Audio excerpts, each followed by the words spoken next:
I'm writing this because every time I look back on my experiences out there, I end up pacing around my apartment, uneasy and restless. People love talking about the Appalachian Trail as if it's just scenic overlooks and friendly hikers. But I learned there's a lot more than meets the eye. Before I ever set foot on that road, I was the type of person who devoured paranormal stories.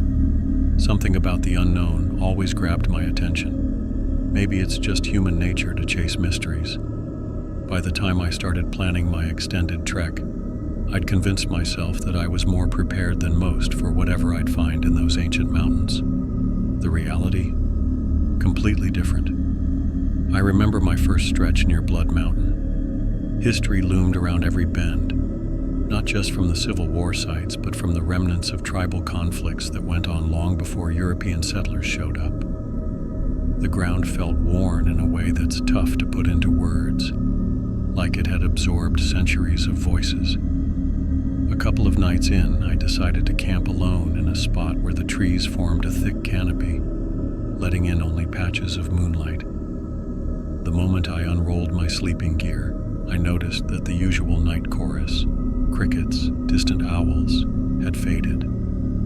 There was an odd sensation of being watched from multiple angles. My mind started to wander, and I ended up lying awake far longer than I wanted. The strange part is, I was positive I spotted movements where there shouldn't have been any. Silhouettes flitting at the periphery of my headlamp's glow.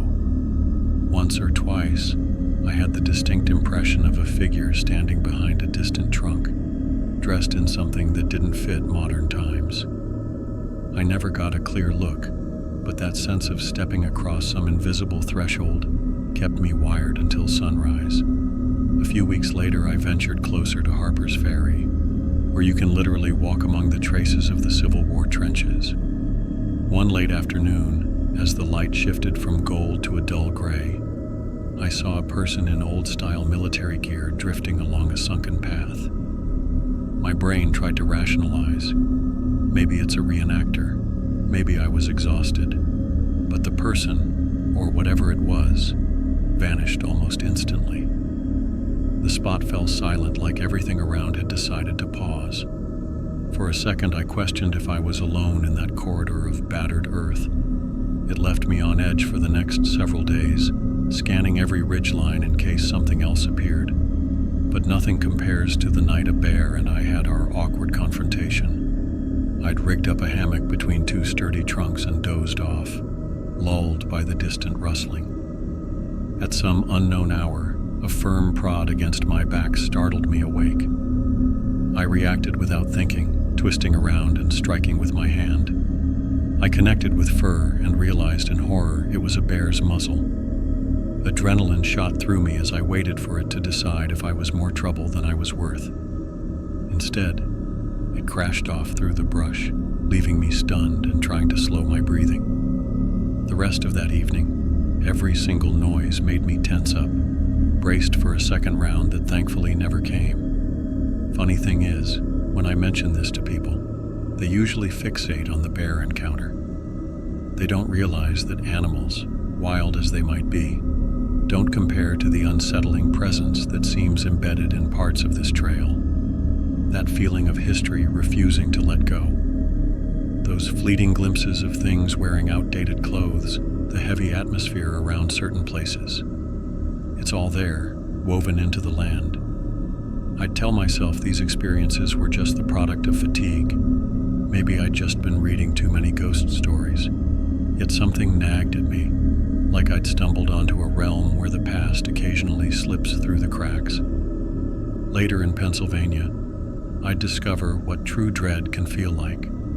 That, however, is a story for another post. One that still keeps me alert at odd hours, replaying every step I took through that long, dark night.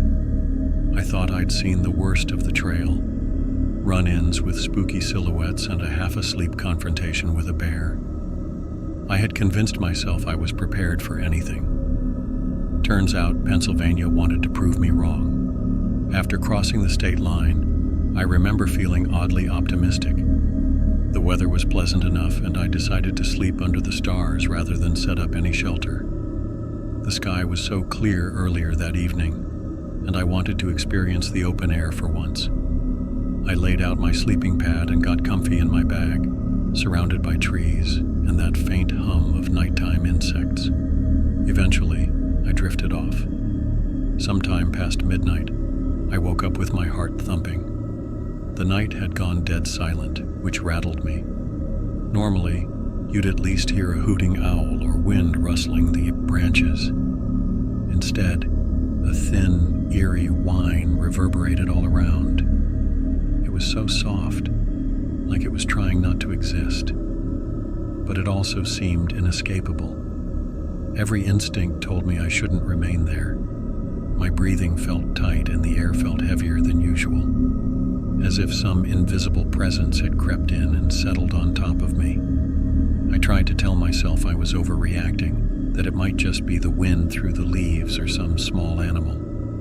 Yet, the whine didn't change pitch, didn't shift direction, didn't do anything I'd label as normal.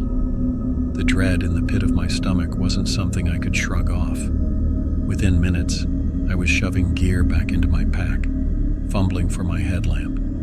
It took every ounce of willpower not to panic and run blindly through the dark. The moment I found the trail markers and started moving, the heaviness slowly eased. After maybe half a mile, the sensation broke, like stepping out of a dense fog. The noise faded into nothingness, and I stood there leaning on a tree, my mind racing. Part of me wanted to turn back, search for some logical explanation. The rest of me argued that I should get as far from that spot as possible. In the end, I kept going. Even now, I haven't made sense of what happened or what was possibly lurking in that empty patch of forest. A few days later, a storm caught me and a group of thru-hikers near Mount Rogers. Rain hammered the metal roof of a simple shelter, thunder rolling across the sky. We were soaked, shivering, and half-starved. Someone remembered that a local pizza place would deliver to the parking lot if you sweet-talked them enough. The idea of hot food and maybe a six-pack had us pooling whatever money we had left. After a tense wait, lightning flickering in the distance, we spotted headlights. Naturally, we figured our food had arrived. Several of us shuffled out into the downpour, layered in soaked clothes, boots caked in mud, hair plastered to our faces. We must have looked like a nightmare. The driver saw us coming and slammed on the high beams. Tires screeched, reverse lights glowed bright red, and the van spun around so fast we all stood there in confusion. We watched the vehicle vanish back down the road, fishtailing like it was desperate to escape. We exchanged baffled looks, water dripping down our faces, and laughed nervously. Some of the group started joking. Maybe we seemed like forest ghouls or something. 5 minutes later, like clockwork, a different car pulled up, and this time the driver hopped out completely unfazed. Apparently, he was the real pizza guy, used to hikers and all their rain-soaked glory. He handed over hot pizza boxes, a few cans of cheap beer, and chuckled about us looking like zombies. I can only guess what the first driver's story would be afterward. How a band of unholy creatures approached his van in the middle of nowhere at night. In those moments, I realized that the Appalachian Trail doesn't just feed on spooky legends. Sometimes genuine comedy and confusion overshadow the fear.